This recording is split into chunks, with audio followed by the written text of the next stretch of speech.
மாணவர்களே, ஒரு மனிதன் எதை நினைத்தாலும் கொள்ளையடிக்கலாம். ஆனால் பிறர் மனதை கொள்ளையடிக்கக்கூடிய ஒரே பொருள் கல்வி. கல்வியால் நாம் எப்படிப்பட்டவருடைய மனதையும் கொள்ளையடிக்கலாம்.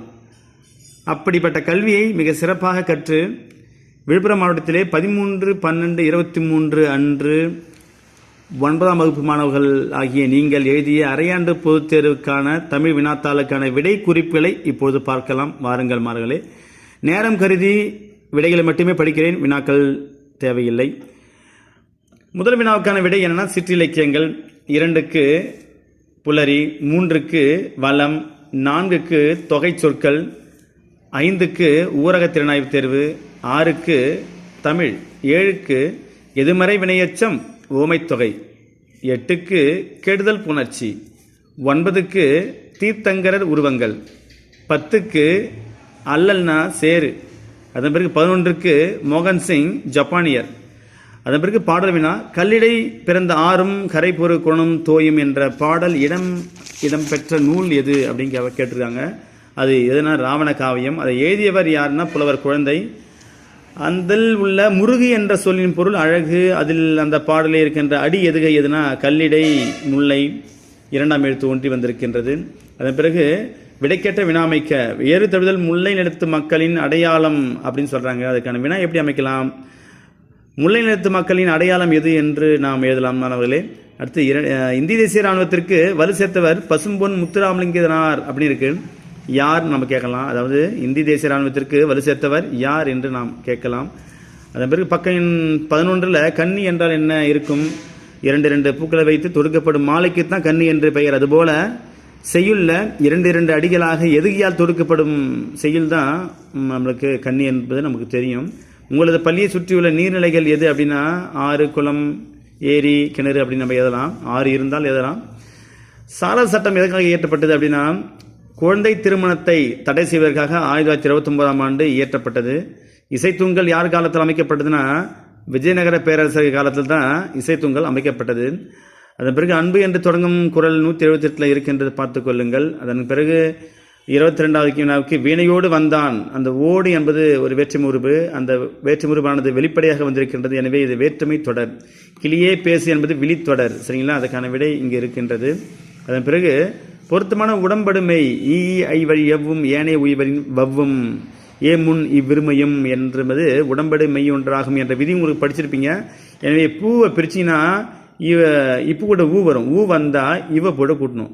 இவி ஈவிங் ஈங் கூட்டினா பூவினம். இவு கூட்டல் இ வி வரும், பூவினம். அதே போல சேவை பிரிச்சா இச்சு கூட ஏ வரும். ஏ வந்தா ஈயும் வரும், இவ்வும் வரும். சரிங்களா? சேவடின்னு சொல்லலாம், சேயடின்னு சொல்லலாம். இப்படி நீங்க பிரிச்சு எழுதி காட்டிருக்கணும். அதன் பிறகு மழையே பயிர் கூட்டமும் உயிர் கூட்டமும் வாழ பெருந்துணை புரிகின்றது ஒருமை இல்லையா? மழை என்பது ஒருமை, எனவே ஒருமையில வரணும். அதன் பிறகு பவள விழிதான் பரிசுக்கு உரியவள். இங்க 4ஆம் வேற்றுமுறுப்பு இங்க வந்திருக்கணும். அடுத்தது பார்த்துங்க. தொடரை பழமொழி கொண்டு நிறைவு செய்க. இளமையல் கல்வி சிலைமேல் எழுத்து போல அப்படின்னு சொல்லலாம், கல்மேல் எழுத்து போல அப்படின்னு சொல்லலாம். அதன் பிறகு கற்றோருக்கு சென்ற இடமெல்லாம் சிறப்பு என்று நாம் எழுதலாம். அதன் பிறகு தேன் போன்ற மொழியை பவளவாய் திறந்து படித்தாள் அப்படின்னு இருக்கு. இதை ஊமை தொகையை நம்ம உருவமாக மாற்றணும், அதாவது இடம் மாற்றம் செய்யணும். பவளவாய் என்பது ஊமை தொகை, இதை இடம் மாற்றணும். எப்படின்னா வாய் பவளம் அப்படின்னு நம்ம மாற்றணும். முத்து நகை என்பதை நகை முத்து என்று மாற்ற வேண்டும். அதன் பிறகு எண்ணெயில் எண்ணெய் ஊற்றி அகல் விளக்கு ஏற்றியவுடன் இடத்தை விட்டு அகல். ரெண்டு இடத்தும் ஒரே வார்த்தை வரணும். அதன் பிறகு புரிசைனா மதில், ஈகைனா கொடை அப்படின்னு எழுதிக்கலாம். அடுத்தது பார்த்தீங்கன்னா குறிப்பு வகைய டோக்கியோ கெடர்ஸ் 183 இருக்கின்றது. விடை பார்த்துக்குங்க. அதன் பிறகு இது 102 இருக்கு, பார்த்துங்க இந்த வினாவுக்கு. அது 10 வினா. கடற்படையின் வசம் இருந்த தீவு எது? கியூசு தீவு தான். இந்திய தேசிய ராணுவ வீரர்களுக்கு எங்கு செல்வது கடுமையாக இருந்தது? டோக்கியோ செல்வது தான் சவாலாக இருந்தது. இந்த பத்திக்கு தலைப்பு என்ன சொல்லணும்னா, வான்படை பிரிவுன்னு புத்தகத்தில் இருக்குது. நீங்கள் டோக்கியோ கெடஸும் கூட எழுதலாம். அதன் பிறகு இந்திய தேசிய ராணுவம் கூட எழுதலாம், தப்பு இல்லை.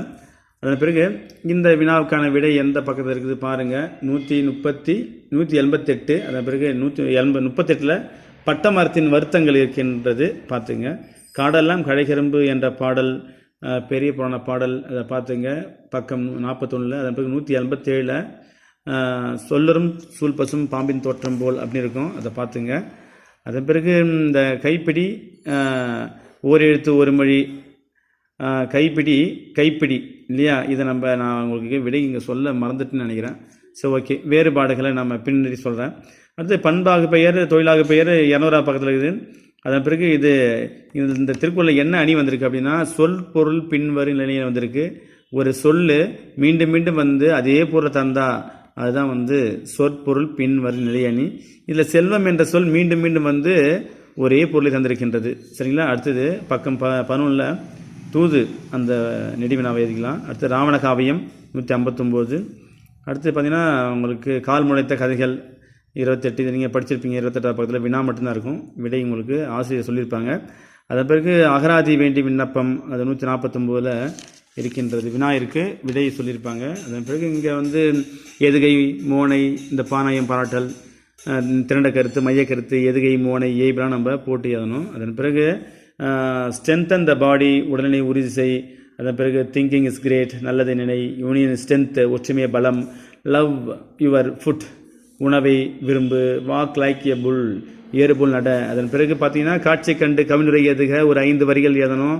நீங்கள் நினைத்தது தான் கவிதை, நீங்கள் எழுதுதான் கவிதை.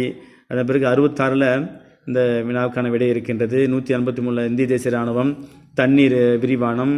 அதன் பிறகு நூலகம், அண்ணா சொல்லியிருப்பார்.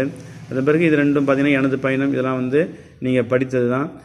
எனவே மாணவர்களே இதை பார்த்து கொள்ளுங்கள். அடுத்த தேர்வுக்கு இது எல்லாம் பயன்படும். ஒரு வினாவையும் நீங்கள் விட்டுறாதீங்க, எல்லாத்தையும் படிங்க.